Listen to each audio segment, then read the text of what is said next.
No jantar de gala da empresa, a mão de Dale Peterson demorou-se um instante a mais nas costas de Carol, os olhos fixos nos meus do outro lado do salão. O ar ficou tenso, deixando-me exposta, uma mera espectadora do meu próprio casamento. Ele ergueu o copo de uísque, um sorriso discreto nos lábios. Alguns homens simplesmente não sabem acompanhar o ritmo. A sensação começou sutil, um pequeno tremor sob a superfície, uma suspeita que tentei dissipar com a lógica. Não eram apenas as ligações noturnas ocasionais que Carol atendia, desculpando-se para ir ao outro cômodo, ou a garrafa cara de vinho francês que aparecia sem ser convidada em nosso apartamento. Essas coisas, por si só, poderiam ser atribuídas a um cliente exigente, um gesto de apreço por um trabalho bem feito. Não. O que realmente me intrigou foi a expressão no rosto de Carol quando ela pronunciava o nome de Dale Peterson. Um lampejo, rápido como o bater de asas de um beija-flor, uma mistura de desconforto, talvez até um rubor, mas depois algo mais, algo que eu não conseguia definir. Uma certa leveza em sua voz, talvez, que não estava presente quando ela falava de outros clientes. Isso me fez pensar. Então veio o convite. Carol anunciou durante um jantar de massa, com o garfo pairando sobre um emaranhado de espaguete. Dale Peterson queria que ela fosse à sua propriedade em Hampton para uma visita guiada privada de fim de semana, para discutir o projeto, explicou ela. Aparentemente, ele sentia que os escritórios da empresa não tinham o alcance inspirador necessário para a visão de futuro deles. Eu a observei, o brilho novo e intenso em seus olhos. Meu modesto emprego na área de tecnologia, segurança de redes para uma empresa de médio porte em Jersey City, de repente pareceu pequeno e previsível. Um mundo à parte das propriedades de Hampton e da aristocracia financeira que Dale Peterson claramente habitava.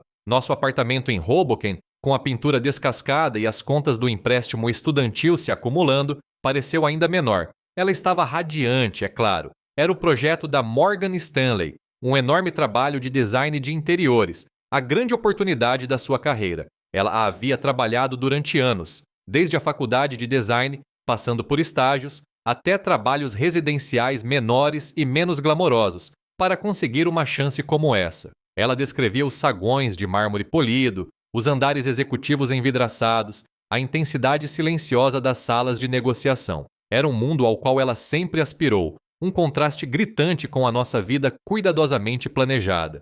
Ela queria impressioná-los, provar que pertencia àquele lugar. Dale Peterson é o executivo que supervisiona tudo, ela dissera naquela primeira vez, casualmente, enquanto tomávamos café.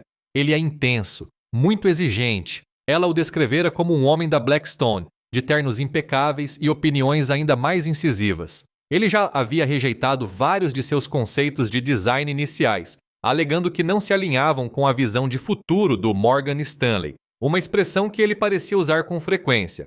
Carol aceitou isso numa boa, redesenhando tudo, se esforçando ainda mais. Eu admirava sua determinação, mesmo quando aquele brilho indefinido em seu rosto retornava a cada vez que o nome dele era mencionado. 2 semanas depois, outro comentário casual.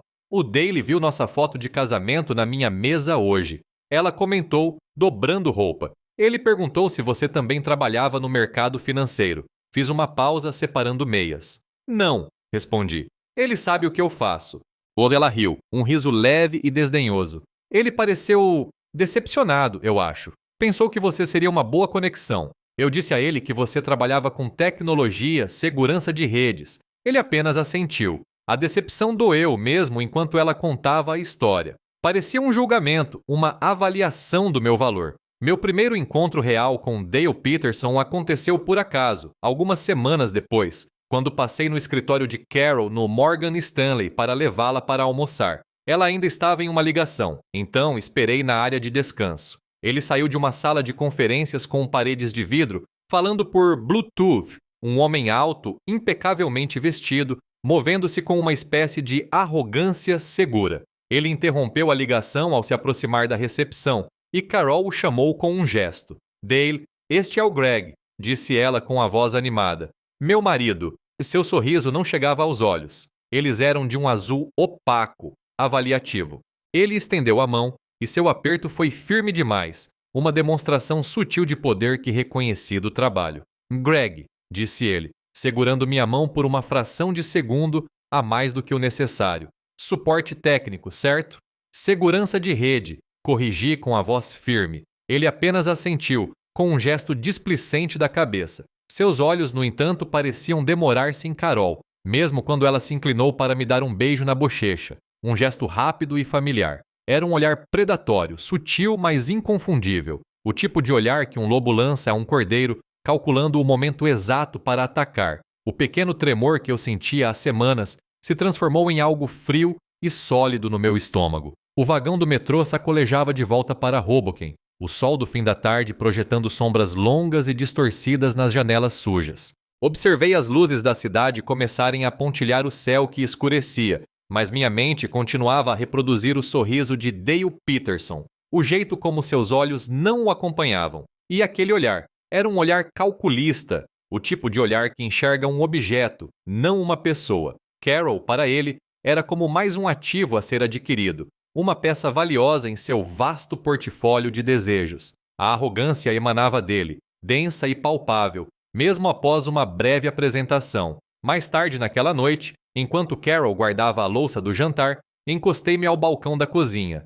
Ele sabe, perguntei, que você me conta tudo? Minha voz era baixa, cautelosa. Carol fez uma pausa com um pano de prato na mão. Virou-se para mim com uma expressão séria. Greg, caras como o Dale vivem em outro mundo. Casamentos, para eles, são só acordos, negócios, sabe? Eles não pensam em nós, eles pensam no que querem. Ela falou sem raiva, apenas com a compreensão serena de uma verdade que observara em sua ascensão profissional. Desci do balcão com um empurrão. Bem, eu disse, com as palavras tendo um gosto metálico na boca. Ele está prestes a aprender o contrário. A promessa pairou no ar. Uma pequena e teimosa declaração contra a imensidão do poder presumido de Dale. Alguns dias depois, uma pequena caixa azul chegou ao nosso apartamento. Era da Tiffany & Co. inconfundível. Dentro, aconchegada sobre uma almofada de veludo, estava uma delicada pulseira de prata esterlina, com um pequeno pingente de coração pendurado. Carol a pegou, seus dedos traçando o metal polido. Sua testa se franziu. Ela não precisava dizer nada. O gesto, a marca, o momento, tudo estava errado. Não está certo, Greg, disse ela em voz baixa. Isso não é apenas um presente para um cliente. Sua decisão era clara. Ela o devolveria. Na manhã seguinte, Carol levou a pulseira de volta para Morgan Stanley, com a intenção de deixá-la com a assistente de Dale. Mas o próprio Dale a interceptou no corredor. Quando ela lhe entregou a caixa, explicando educadamente que era inapropriado, ele apenas riu, um breve e desdenhoso suspiro. Carol, disse ele em tom divertido, é apenas uma lembrancinha, um pequeno gesto de agradecimento pelo seu trabalho excepcional. Nada com que se preocupar, sem compromisso. Ele fez um gesto de desdém, como se fosse uma questão trivial que ela estivesse complicando demais. A indiferença foi quase mais insultante do que o próprio presente. Ele tinha tão pouca consideração por sua inteligência ou determinação a ponto de acreditar que uma atitude tão transparente passaria despercebida. Ele empurrou a caixa de volta para ela, mas Carol recusou educadamente mais uma vez, insistindo que não podia aceitá-la, e a deixou na mesa da assistente. Na semana seguinte, os convites se intensificaram. Carol chegou em casa com os ombros tensos. Dale a havia convidado para um almoço particular no Anse Madison Park.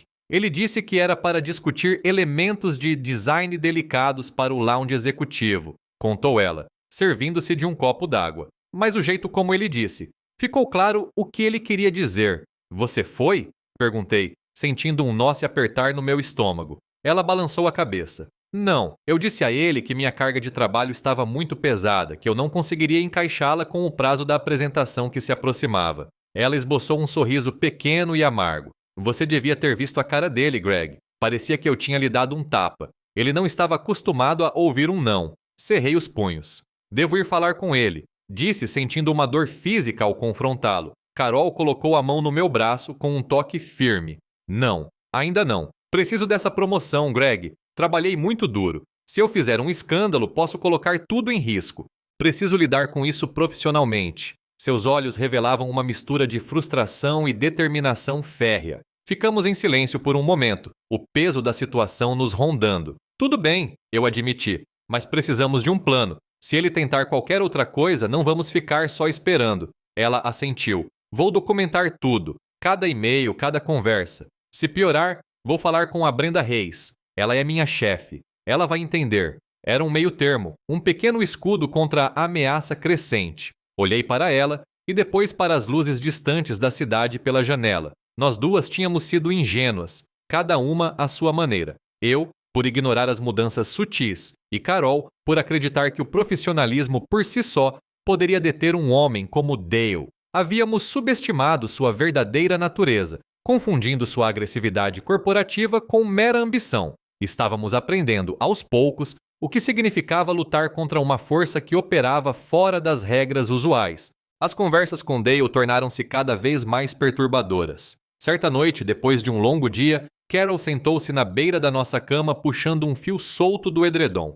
Ele me perguntou hoje, começou ela em um sussurro, que tipo de casamento tínhamos. Senti um nó gelado apertar meu peito. O que você quer dizer? Perguntei, com a voz mais áspera do que pretendia. Ela ergueu o olhar, com os olhos preocupados. Ele disse, e cito, as pessoas do nosso círculo entendem que o sucesso exige flexibilidade.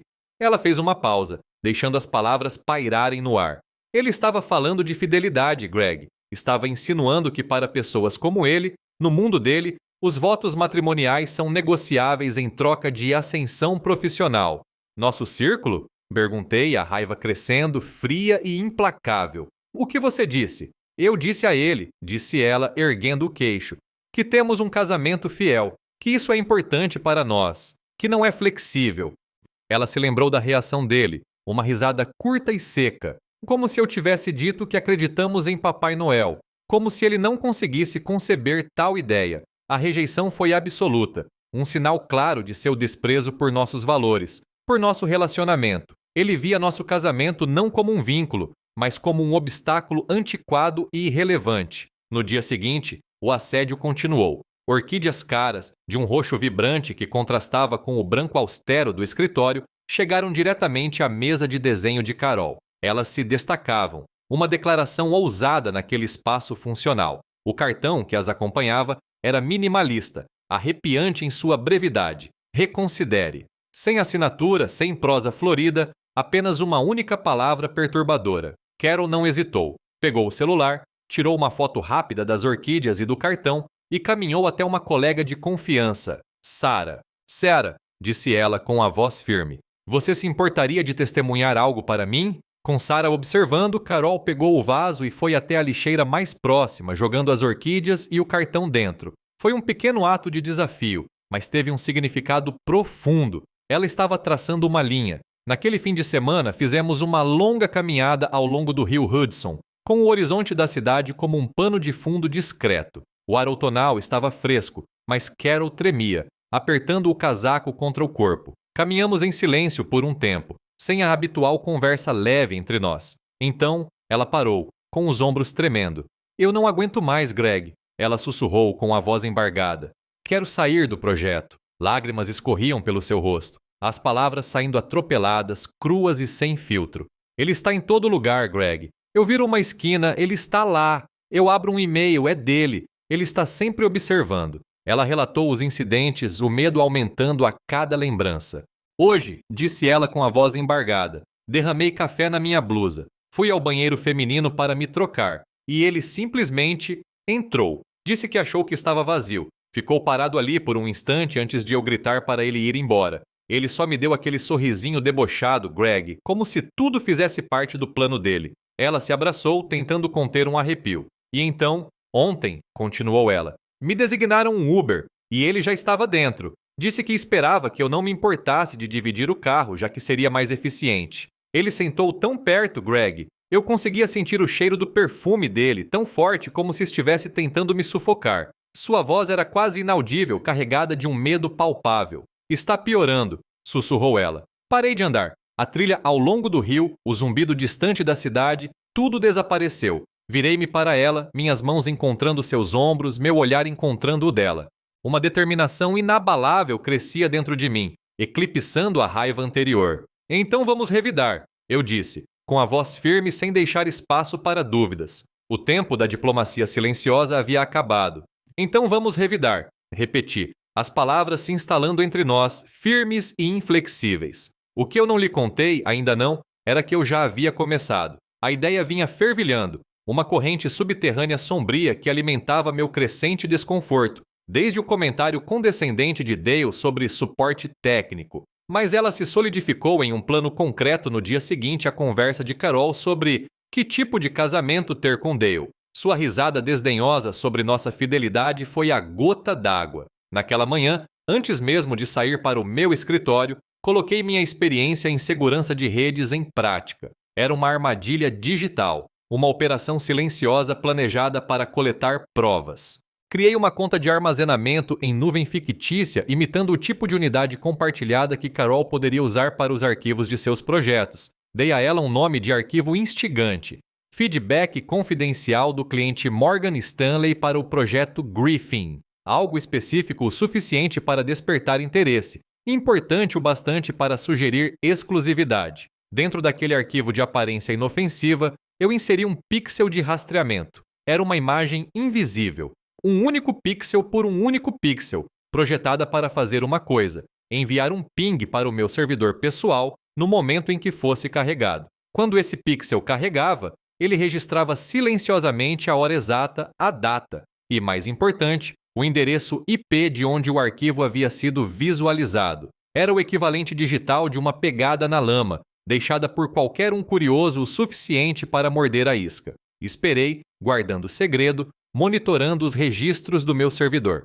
3 dias depois, precisamente às 22h23, o ping chegou. Era exatamente o que eu esperava e exatamente o que eu temia. O endereço IP apontava, inequivocamente, para a rede doméstica de Dale Peterson. Agora, parados na beira do rio, com Carol ainda tremendo por causa das revelações, eu sabia que era a hora.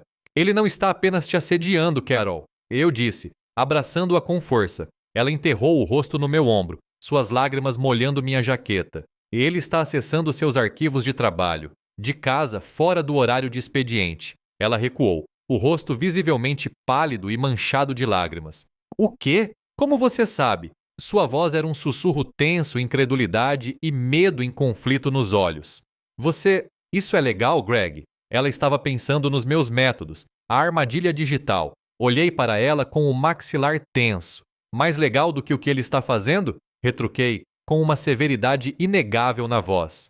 Ele está olhando os arquivos do seu projeto, Carol. Arquivos que deveriam ser seguros, confidenciais. Arquivos que ele não tem o direito de ver de casa, principalmente às 22h23. Segurei seus ombros delicadamente. Isso muda tudo, Carol. Agora isso vai além do assédio. É invasão digital. Ele está ultrapassando limites. Não apenas com você pessoalmente, mas também profissionalmente. Ele está comprometendo ativamente a integridade do seu trabalho e, potencialmente, os dados dos clientes do Morgan Stanley. A realidade a atingiu em cheio, enxugando os últimos vestígios de suas lágrimas e substituindo-os por um pavor gélido e cortante. Não se tratava mais apenas das investidas inapropriadas de Dale Peterson. Tratava-se de sua subversão deliberada e calculada dos limites profissionais, usando sua posição para prejudicá-la e, potencialmente, obter uma vantagem injusta. Os riscos haviam se tornado muito,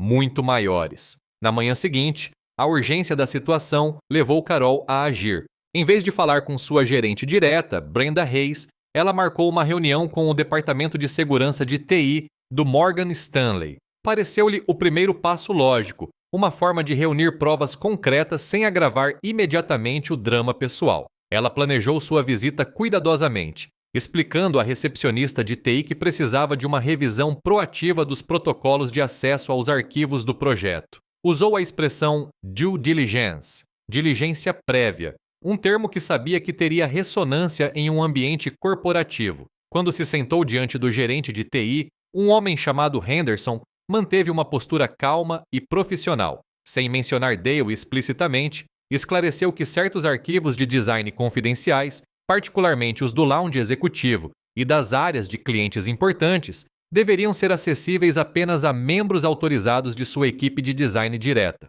Considerando a natureza confidencial do projeto, Sr. Henderson, explicou Carol, eu agradeceria se o seu departamento pudesse fornecer um registro completo de quem acessou os arquivos do meu projeto e quando, ao longo do último mês, apenas para meus registros, para garantir que tudo esteja em conformidade com a política da empresa. Henderson, um homem de testa sempre franzida e maneiras precisas, ouvia atentamente. Era profissional, mas Carol percebeu sua curiosidade latente. A senhora tem alguma preocupação específica, senhora Miller? Perguntou ele, com um olhar penetrante. Carol olhou diretamente nos olhos dele. Minha preocupação é garantir a confidencialidade desses elementos de projeto executivo, respondeu ela com desenvoltura, e impedir qualquer acesso indevido que possa comprometer a integridade do projeto ou a privacidade do cliente. Era uma manobra delicada, insinuando um problema sem mencionar explicitamente o nome do responsável.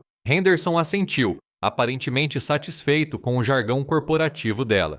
Ele garantiu que o relatório de auditoria seria gerado e enviado a ela até o final do dia. Naquela noite, como prometido, o e-mail chegou à caixa de entrada de Carol. O assunto era registro de acesso do projeto Griffin, confidencial. Ela o encaminhou diretamente para mim com as mãos tremendo levemente ao clicar em enviar. Abri o anexo no meu laptop, a tela iluminando nossa pequena sala de estar. As linhas de dados rolaram diante de mim. Uma verdade fria e dura exposta. Minha própria armadilha digital havia fornecido a prova inicial, mas isto era a documentação oficial da empresa. O registro listava IDs de usuário, nomes de arquivos, registros de data e hora e endereços IP. E lá estava, repetidamente, gritantemente, o ID de usuário interno de Dale Peterson. O registro revelou uma verdade chocante. Dale Peterson havia acessado os arquivos de Carol 17 vezes no último mês. Cada entrada era uma pequena e precisa traição. E, exatamente como meu pixel de rastreamento havia indicado, esses acessos ocorriam invariavelmente tarde da noite, frequentemente entre 21h e meia-noite, e predominantemente, como os endereços IP confirmaram, a partir de sua rede doméstica. Isso não era coincidência. Era um comportamento deliberado e padronizado. Salvei os registros em um disco rígido seguro, criando vários backups. Isto, eu disse com a voz calma, mas firme. Esta é a nossa primeira prova concreta, Carol. Virei-me para ela, cujo rosto estava pálido sob a luz da tela. Ele não está apenas dando em cima de você. Ele está abusando ativamente dos privilégios do sistema para monitorar seu trabalho. E se ele está fazendo isso, quem sabe o que mais ele está monitorando? Seus e-mails, suas comunicações. Ele está tentando controlar sua vida profissional, assim como está tentando controlar você. A tensão silenciosa na sala aumentou. Isso não era mais especulação. Era um fato documentado e inegável. A luta havia se intensificado e finalmente tínhamos uma arma. A vida muitas vezes nos coloca em situações inesperadas, e as escolhas que fazemos nesses momentos podem redefinir tudo. Fique até o final para ver como as escolhas custosas da vida se desenrolam. Carol encarava a tela, com o rosto tomado por uma expressão de completo enjoo diante dos dados frios e concretos. O registro de auditoria, com seus horários e endereços IP, expunha a intrusão generalizada de Dale Peterson em sua vida profissional. O choque inicial deu lugar a uma repulsa mais profunda e visceral. Ela se sentia exposta, não apenas pessoalmente, mas também profissionalmente. Sua voz era um mero tremor quando finalmente falou. Você acha? Sussurrou ela com os olhos arregalados por um novo tipo de medo. Você acha que ele está lendo meus e-mails? Não hesitei. A resposta foi sombria, mas precisava ser dita. Devemos presumir que sim, Carol. Se ele está vasculhando seus arquivos de projeto de casa, não há razão para acreditar que ele não estenderia isso às suas comunicações, especialmente se ele tiver os privilégios de acesso. O pensamento era amargo. Uma violação que ia além do tangível. Juntos, analisamos meticulosamente os registros de auditoria, mapeando os padrões de acesso de Dale. Foi um processo minucioso, cruzando nomes de arquivos com a agenda de reuniões que Carol extraía de seu calendário. O que descobrimos foi algo mais insidioso do que uma simples espionagem. Descobrimos vários casos em que Dale havia acessado rascunhos inacabados de projetos de Carol, às vezes apenas horas antes de reuniões de revisão cruciais. Veja isto, apontei para uma entrada. Ele visualizou a versão B do conceito de sala executiva às 23h47 de terça-feira. Sua reunião de revisão para isso foi na quarta-feira de manhã, às 9. Carol inclinou-se para mais perto, os olhos percorrendo as datas. Ele detonou aquela, lembrou com a voz monótona. Disse que a fluidez não estava certa, que faltava a gravidade adequada para um espaço como aquele. Ele até sugeriu algumas mudanças que me pareceram estranhamente familiares, como coisas que eu já havia considerado e descartado. O padrão ficou extremamente claro. Dale não estava apenas observando, ele estava se preparando. Ele estava deliberadamente obtendo uma vantagem injusta, chegando às reuniões totalmente munido de feedback e objeções baseadas no trabalho incompleto de Carol. Ele conseguia prever seus argumentos, antecipar suas propostas e, em seguida, apresentar as ideias descartadas dela como se fossem suas próprias ideias geniais. Isso, eu disse, traçando com o dedo as linhas de dados. Isso não é apenas assédio, Carol. Isso é sabotagem profissional. Ele está minando seu trabalho, manipulando ativamente o processo para fazer você parecer menos competente, menos preparada. Ele está se apropriando dos seus conceitos ou distorcendo-os para se adequarem à sua própria narrativa. Isso corroeu a integridade dos seus esforços, invalidando meses de trabalho árduo e energia criativa. O rosto de Carol se contraiu com uma dolorosa constatação. Todas aquelas vezes em que ele disse que tinha preferências específicas ou que um projeto não tinha o alinhamento energético correto, murmurou ela quase para si mesma. Ele provavelmente estava apenas repetindo coisas que tinha visto em minhas anotações particulares, coisas que eu nem sequer havia apresentado ainda. O pensamento era arrepiante, transformando críticas antigas em traições calculadas. A descoberta de que estava sendo espionada profissionalmente, de que seu processo criativo estava sendo explorado e distorcido, fez com que todo o assédio parecesse ainda mais invasivo, mais violento. Não era apenas uma investida indesejada, era um ataque sistemático à sua carreira, à sua própria identidade como designer.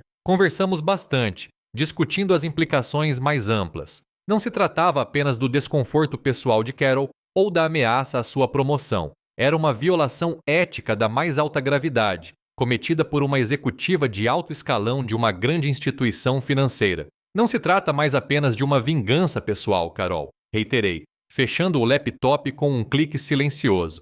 Trata-se de um incidente de segurança corporativa. E agora temos provas concretas. Isso muda completamente a nossa abordagem. A tensão moral silenciosa que vinha se acumulando há semanas agora tinha uma base sólida de evidências. Era hora de agir. Uma profunda sensação de violação invadiu Carol quando ela começou a revisar seu armazenamento pessoal na nuvem e seus e-mails privados. Os registros de auditoria, agora uma pilha física de papéis sobre a mesa da cozinha, haviam escancarado uma porta para uma escuridão que ela jamais imaginara. Cada nome de arquivo, cada anexo, cada rascunho antigo parecia contaminado, como se os olhos invisíveis de Dale Peterson já tivessem passado por eles. A privacidade que ela sempre dera como certa, a santidade tácita de seu processo criativo, estava completamente destruída. Então ela se lembrou, um conceito de design verdadeiramente único, algo que ela carinhosamente chamava de sua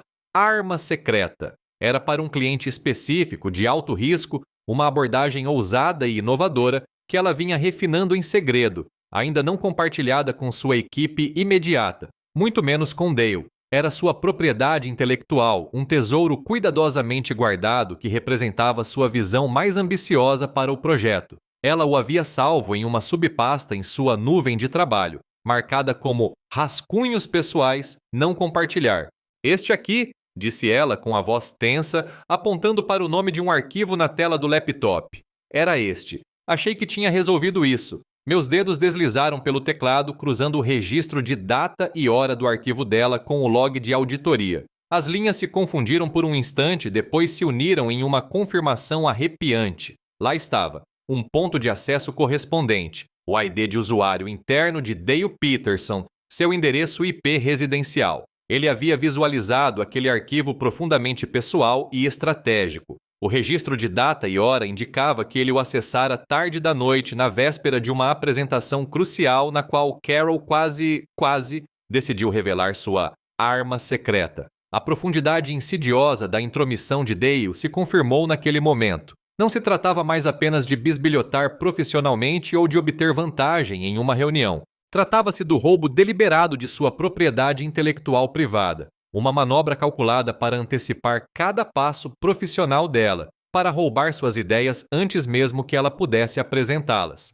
Ele não estava apenas tentando arruinar sua carreira, ele estava tentando se apropriar de sua produção criativa, despojá-la de sua originalidade. Carol sentiu-se completamente exposta, como se as paredes de sua mente tivessem sido rompidas. A fronteira entre sua vida profissional e seus pensamentos mais pessoais e nascentes estava totalmente destruída. Seus ombros caíram e um profundo cansaço a dominou. Minha percepção sobre Dale Peterson mudou completamente naquele momento. Ele não era apenas um executivo lascivo, um sedutor persistente, era um sabotador corporativo calculista, um homem que usaria todos os meios necessários, incluindo vulnerabilidade pessoal e espionagem digital, para obter vantagem profissional. Seu alvo não era apenas Carol, mas sua ambição, seu talento, todo o seu futuro profissional. Passamos o resto da noite discutindo as implicações legais. Não se tratava mais apenas de uma questão de recursos humanos. Era um caso claro de invasão digital, potencial roubo de propriedade intelectual e uma grave violação ética em alto nível corporativo. Qual seria a melhor maneira de apresentar essas evidências inegáveis ao Morgan Stanley? A quem especificamente? E quais seriam as consequências não apenas para Dale, mas também para Carol e para nós? Olhei para Carol, seu rosto marcado por uma mistura de medo e crescente determinação. Nós o pegamos, Carol, assegurei-lhe, batendo na pilha de registros com data e hora. Esta é uma prova concreta e inegável. Ninguém pode contestar isso. A luta que tínhamos pela frente parecia assustadora, um fardo pesado que teríamos que carregar, mas nossa determinação compartilhada de proteger nossas vidas, a carreira de Carol e nossa dignidade se solidificou. Não havia mais volta. Isso não se trata mais apenas de nós, pensei, olhando para Carol, seus olhos determinados apesar do medo. Isto é sobre o que é certo e vamos levar isso até o fim. A pilha de relatórios de auditoria impressos estava sobre a mesa entre nós. Um testemunho contundente da traição calculada de Dale Peterson. As evidências eram irrefutáveis. Sua persistente intrusão digital no trabalho privado de Carol, sua sabotagem sistemática dos esforços dela e o roubo insidioso de sua propriedade intelectual. O caminho à frente era incerto, repleto das complexidades da política corporativa e batalhas judiciais, mas nossa determinação se fortalecia a cada hora que passava. Sabíamos que enfrentar um homem do poder e da influência de Dale em uma empresa como o Morgan Stanley seria uma luta brutal, que poderia ameaçar a carreira de Carol ou até mesmo nossa estabilidade financeira. No entanto, o custo do silêncio de permitir que tal violação ficasse impune parecia infinitamente maior. Não se tratava apenas de vingança pessoal, tratava-se de integridade, de responsabilizar um homem poderoso por seus atos e de lutar pelo direito fundamental de trabalhar e viver sem medo. Nos prepararíamos, reuniríamos nossas forças e enfrentaríamos as consequências juntos, não importando o quão alto fosse o preço. A pilha de relatórios de auditoria impressos estava sobre a mesa da cozinha, um testemunho contundente da traição calculada de Dale Peterson. As evidências eram irrefutáveis. Sua persistente intrusão digital no trabalho privado de Carol, sua sabotagem sistemática de seus esforços e o roubo insidioso de sua propriedade intelectual.